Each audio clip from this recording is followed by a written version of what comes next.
108 தொகுதிகள் என்ற தனிப்பெரும் வெற்றியை தமிழக வெற்றிக் கழகம் பதிவு செய்த பிறகும் தமிழ்நாடு பொறுப்பு ஆளுநர் தற்போது வரை தவேக தலைவர் விஜயை பதவியேற்க அழைப்பு விடுக்காமல் இருப்பது பெரும் அதிர்வலைகளை ஏற்படுத்தியுள்ளது.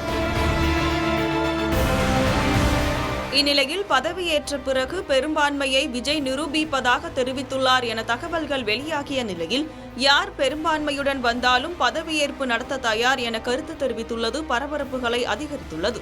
ஆளுநரிடம் தனி பெரும்பான்மையை நிரூபிக்க வேண்டிய கட்டாயமில்லை என 1994 RS பொம்மை வழக்கின் தீர்ப்பை மேற்கோள் காட்டி அரசியல் வல்லுநர்கள் கருத்துக்கள் தெரிவித்து வரும் நிலையில் ஆட்சி அமைத்த பிறகு பெரும்பான்மையை நிரூபிக்க வழங்கப்படும் 15 நாள் கால அவகாசத்தில் எதிர்க்கட்சி MLA-க்களை விலை பேசும் குதிரை பேரத்திற்கு வழிவகுக்கும் என வாய்ப்புள்ளதால் தனி பெரும்பான்மையை கோருவதாக ஆளுநர் தரப்பில் சொல்லப்படுகிறது. ஆனால் அதே சமயம் இந்த பெரும்பான்மையை நிரூபிப்பதும் சட்டமன்றமும் நீதிமன்றமும் தான் முடிவு செய்ய வேண்டும் என எடியூரப்பா வழக்கு வழங்கப்பட்ட தீர்ப்பை மேற்கோள் காட்டி வாதிடப்படுகிறது. 2018ஆம் ஆண்டு நடந்த கர்நாடகா சட்டமன்ற தேர்தலில் எடியூரப்பா 104 இடங்களில் வெற்றி பெற்றிருந்தார்.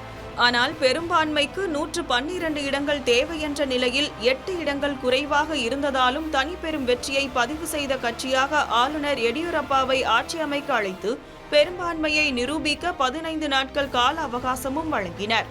ஆனால் காங்கிரஸ் JDS கூட்டணி இதனை எதிர்த்து உச்சநீதிமன்றத்தில் அவசர மனு தாக்கல் செய்தது.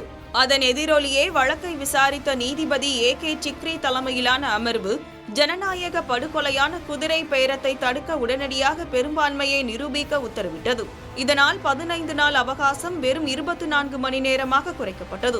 அதை போன்றே தற்போது விஜய் பெரும்பான்மையை நிரூபிக்க வேண்டும் என எதிர்க்கட்சிகள் நீதிமன்றத்தை நாடும் பட்சத்தில் எடியூரப்பா வழக்கில் வழங்கிய அதே தீர்ப்பை நீதிமன்றம் வழங்க வாய்ப்புள்ளது என கருத்துக்கள் முன்வைக்கப்படுகிறது. ஆனால் பொறுப்பு ஆளுநர் தனி பெரும்பான்மையை முன்பே முடிவு செய்ய வேண்டும் என்பது அரசியல் அமைப்பிற்கு முற்றிலும் எதிரானது என கருத்துக்களும் வலு சேர்க்கிறது. ஆளுநரின் இத்தகைய நடவடிக்கையை எதிர்த்து விஜய் மற்றும் தவேகாவினர் தற்போது வரை கடைபிடித்து வரும் மௌனம் கலைக்கப்படுவதே தவேகாவின் தரப்பின் குரல் என்ன என்பது தெரியவரும்.